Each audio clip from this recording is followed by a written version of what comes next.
نام کو چنا ان حروف کے ساتھ جس میں نقطہ نہیں آتا. اپنے نبی کے نام کو چنا ان حرفوں کے ساتھ جس میں نقطہ نہیں آتا. جن حرفوں پہ نقطہ ہے وہ کمزور ہیں، جن پر نقطہ نہیں وہ طاقتور ہیں. الف طاقتور ہے، با کمزور ہے.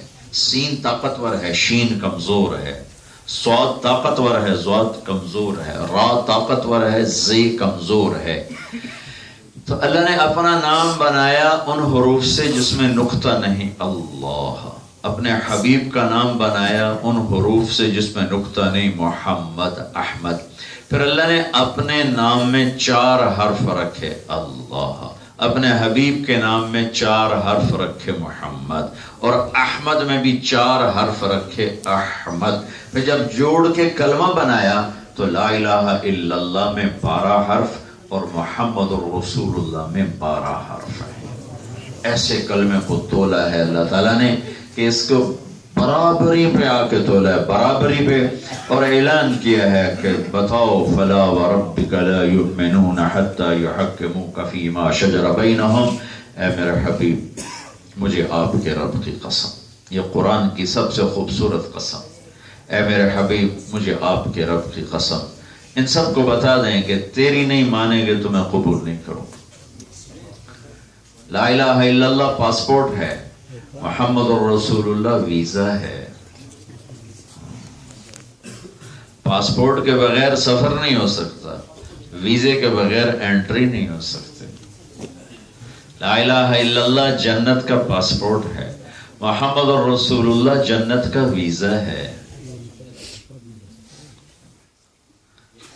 کاغذات پورے ہوں، کاغذات پورے ہوں، پھر کسی چیز میں پکڑے جاؤ تو کچھ سزا ہوگی، کچھ جرمانہ ہوگا، دیس نکالا نہیں ہوگا.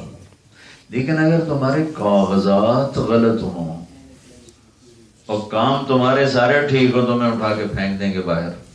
وہ تو تم ویسے ہی چھپ جاتے ہو، پکڑے نہیں جاتے ہو.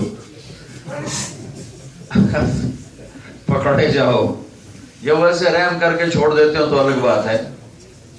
کاغذات کا ادھورا ہونا وہ جرم ہے جس پر ملک چھوڑنا پڑے گا.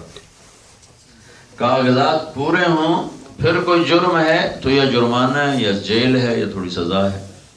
لا الہ الا اللہ محمد رسول اللہ، یہ کاغذ پورے کرو تو انشاءاللہ جنت میں داخلہ ہو جائے گا. لیکن اگر کاغذ ہی پورے، ویزا ہی نہیں لگا ہوا تو انٹری کیسے ہوگی؟ اپنی پہچان تو رکھو. دیکھو ویزا پہچان ہوتی ہے، پاسپورٹ پہچان ہوتا ہے کہ ہاں بھائی اس آدمی کے پاس اندر جانے کی اجازت سرکاری طور پر موجود.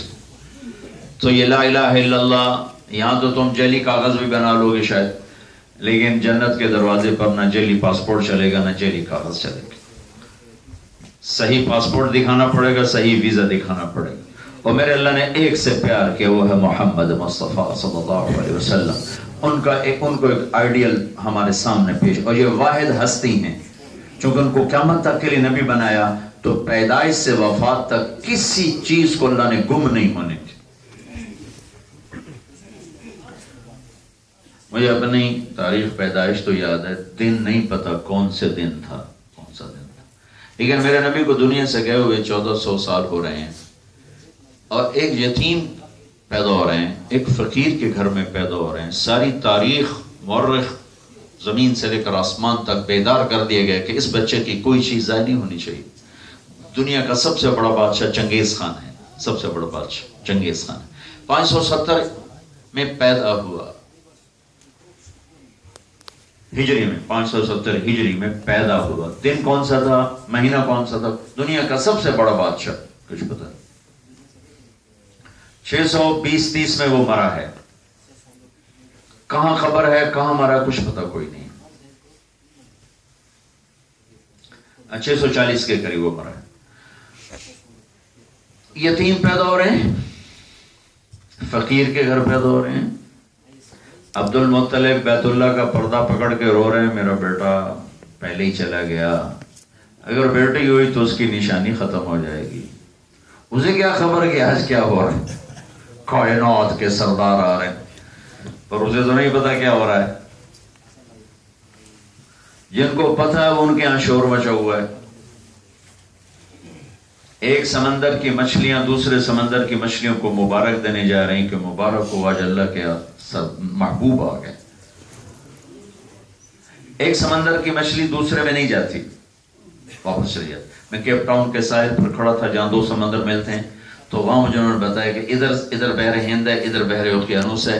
ادھر سے مچھلی آتی ہے یہاں کر واپس چلی جاتی، ادھر سے مچھلی آتی ہے یہاں کر واپس چلی جاتی ہے کہ وہ ٹیمپریچر الگ ہے، پانی کا ذائقہ الگ ہے، تو وہ اپنے بارڈر پہچانتی ہیں، واپس چلی جاتی ہیں. دنیا میں صرف ایک دفعہ ہوا جب دو جہان کے سردار دنیا میں تشریف لائے تو ایک سمندر کی مچھلیوں نے دوسرے سمندر کی مچھلیوں کو جا کے مبارک دی اور ساری دنیا کے بت زمین پر گر گئے. اور ایران کے محل میں 1000 سال سے آگ جل رہی تھی کہ آگ کے پجاری تھے، ایک دم آگ بجھ گئی. اور ایران کے بادشاہ نوشیروان نے محل بنایا تھا، وہ مطلب یوں پتھر کے ٹکڑے یا اینٹیں نہیں تھی، پورا چٹان کا پلر تھا، پوری چٹان کا برج تھا. تو دھماکہ ہوا، 14 برج زمین پہ جا گرے. پیدائش جدیم کی ہو رہی. عبد المطلب پردہ پکڑ کے رو رہے ہیں اور انہیں خبر نہیں کہ کائنات میں کیا ہونے والا ہے. آسمان سے ستارے قریب آ گئے، جنت کے دروازے کھل گئے، جنت کی حوریں زمین پر اتر آئیں.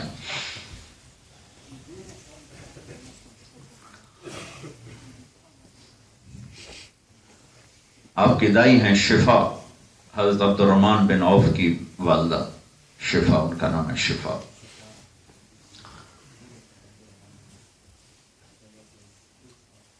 تو یتیم پیدا ہو رہے ہیں، لیکن تاریخ بیدار ہے کہ ہاں 22 اپریل 571 عیسوی 12 ربیع الاول عام الفیل، پیر کا دن، صبح کے 4:20 پر کائنات کو روشنی ملی. سورج کی روشنی سے دنیا روشن ہوئی اور محمد مصطفیٰ کی روشنی سے دل روشن ہو. آپ کے نور سے دلوں کو روشنی ملی. یہ 4:20 میں کیوں کہتا ہوں؟ اس وقت میں تو جنتریاں نہیں تھی. میں نے 22 اپریل کو ٹائم دیکھا، چونکہ آپ صبح صادق پر پیدا ہو گئے. ادھر دنیا کا اندھیرا دور ہو رہا تھا اور ادھر دلوں کا اندھیرا دور ہو رہا تھا. بڑا نا ٹائمنگ، زبردست ٹائمنگ. ادھر صبح آ رہی تھی، ادھر دلوں کی صبح آ رہی تھی. تو میں نے 22 اپریل کا کیلنڈر دیکھا مکہ میں کہ صبح کب ہوتی ہے، تو 4:20 پر. تو اس لیے میں کہتا ہوں 4:20 پر. ورنہ اس وقت تو گھڑیاں نہیں تھیں.